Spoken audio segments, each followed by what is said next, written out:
All right, in this video here, we're going to be covering the concept of scarcity and why most offers don't necessarily fail because the product is bad, but because the actual buyer, the ICP, sees no reason to act today. And this is where the concept of scarcity comes into play. And when it's used the right way, in my opinion, it's the most powerful trigger in sales psychology and is very effective when implemented properly. But the issue is most people use fake scarcity, and fake scarcity, obviously, as you know, it's very easy to spot and it completely destroys trust with your customers.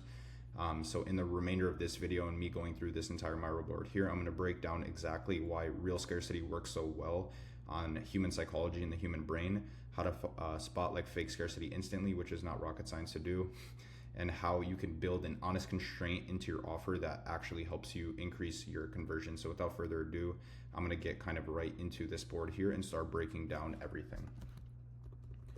So this first block here, I'm just covering the big idea, and the big idea is essentially that scarcity allows you to move a buyer from later to now, and most offers fail because the buyer sees no real cost to waiting. So the fix is not necessarily adding more hype to it or like hyping it up at all.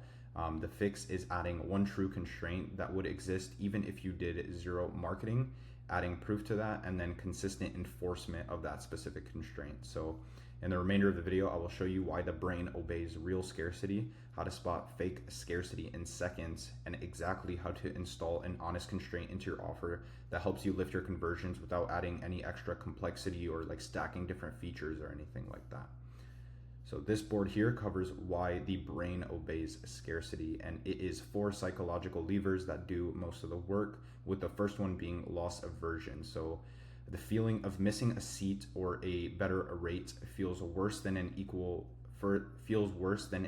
win feels good. So that is the first one. And then you have present bias, so near deadlines and small caps pulling attention into the present, so the action happens now. So this is also an important one.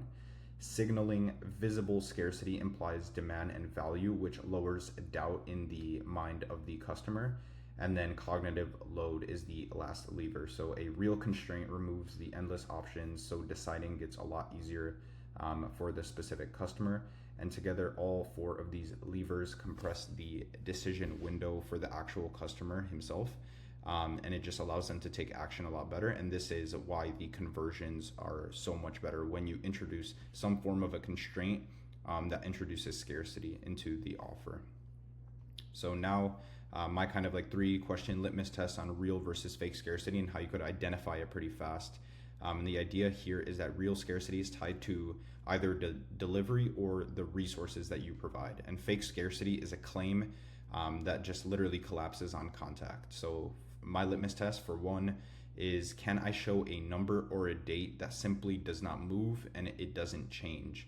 And 2 is, would I enforce this rule for my best friend without an exception? And 3, after close, does the page actually change state? So if there is like a timer on the page and it resets on refresh, or if support extends for anyone who asks, or if a digital product claims that there's only like 3 ebooks left. I'm sure you guys have seen the meme where people are kind of pushing these ebooks and saying like, oh, we only have a limited amount of stock left. Like, it's very obvious that you do not have only 3 ebooks left, because the ebooks are literally infinite. You could send it to infinite people. So yeah, these types of things, these types of questions here are the questions you want to specifically ask to pinpoint whether the scarcity that you are introducing into your offer is very obviously fake for your customer or is real and actually believable. So short term, like this kind of like a fake scarcity tactic might increase the amount of clicks you get or like the amount of interest you get, but long term it kills trust because customers are getting more sophisticated than ever, and they could spot little BS tactics like this very quickly, and it's very obvious to them. So now we're going to get into the 3 main patterns and structures that you could introduce into your offer to actually have a valid form of scarcity that makes sense and will increase conversions and get your customers to take action. So the first one being capacity scarcity. And the idea here is that human time is the bottleneck. So if you're selling something like coaching seats, onboarding calls, or moderation hours, you cannot scale past a safe load. So make the cap very explicit and tie it into quality. So an example here to make this all make sense is you have 30 seats per cohort. to protect personal feedback time. So you know what to show: a weekly calendar with booked blocks, a live seat counter, for example. This is a good one to introduce, and one policy line that explains why the cap protects results. So essentially the idea here is why it works. The constraint is anchored in delivery reality, so it feels very fair and believable. And yeah, this is pattern 1. And then pattern 2 is just having like simple time boxed windows. So the group runs on a shared schedule. So the doors close, kickoff happens, and the next start is in a stated number of weeks. So just to give you a quick example for this one is doors close Friday, 6 p.m. Central Standard Time, and the kickoff is Monday, 10 a.m. Central Standard Time. And the next start is going to be in 6 weeks. So you know what to show. You could show a date banner, the call schedule, and a visible wait list after close. And the reason this works is the brain understands departure. So for example, if you missed a train, it's a clear loss that people will act to avoid, and it's very tangible. So people do not like making that kind of an error. So yeah, time box windows, essentially putting a time constraint there and having them blocked off very strictly with no exceptions. This is a valid form of scarcity. And then just capacity scarcity, like I covered before, having only a limited amount of people that could be introduced into it.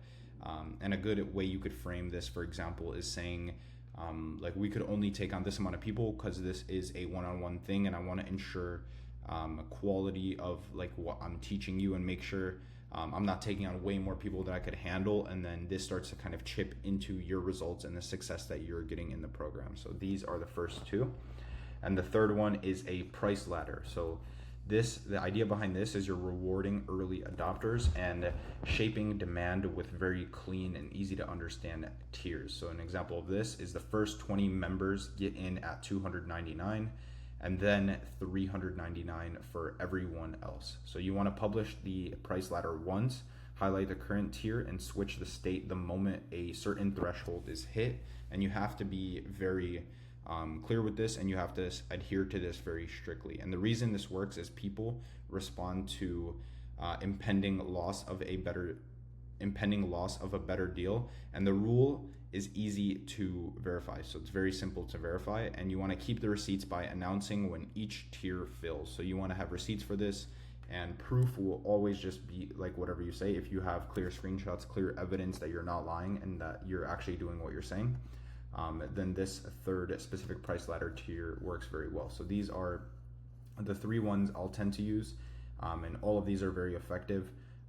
Some people implement multiple of these at once, and then some people, like for example, if you have a specific time constraint on when someone could register and a specific capacity as well, and then you could also inject a price ladder into this at the same time, where if you're just launching a specific offer, you could be like, the first like 20 students and stuff like that get in at this price, and then after this initial cohort, the price is going to go up to this. So there is ways you could inject all 3 at once.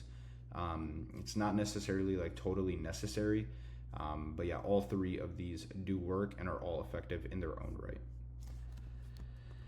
And this specific text box here is proof that reduces skepticism. So proof will always be good copy, or trying to be like super gimmicky or smart with your copy. So you could do stuff like embed a live counter, show the kickoff calendar, so actually showing proof that your calendar is filling up, or publishing the price ladder graphic. You want to place proof near the primary CTA.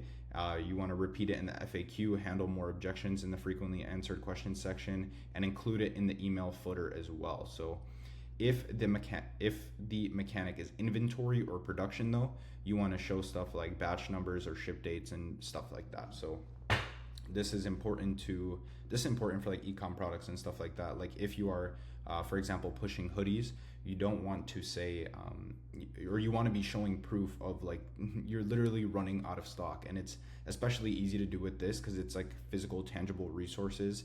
So there's tons of ways to show proof for this. And if the mechanic is simply capacity, you want to show the calendar blocks you essentially protect. So you could show all the calendar slots filling up, and you want to treat proof as the trust engine and not as some sort of like a decoration or some sort of like gimmicky, like fake, like scarcity tactic. So the idea here is to be very upfront and actually showing stuff like your calendar filling up and you literally don't have enough time, and this gets people to take action very aggressively. And then you have enforcement and fairness. So trust is made at the cutoff. At the close, the page must flip to a wait list, checkout must lock, and support must point to the next start. And there shouldn't be any backdoors here. Like I mentioned earlier, for example, if you have a timer on your page and someone refreshes the page and then the timer resets to the beginning, obviously that scarcity will not work at all. People will figure it out very quickly. And it's not something that is very effective to actually implement.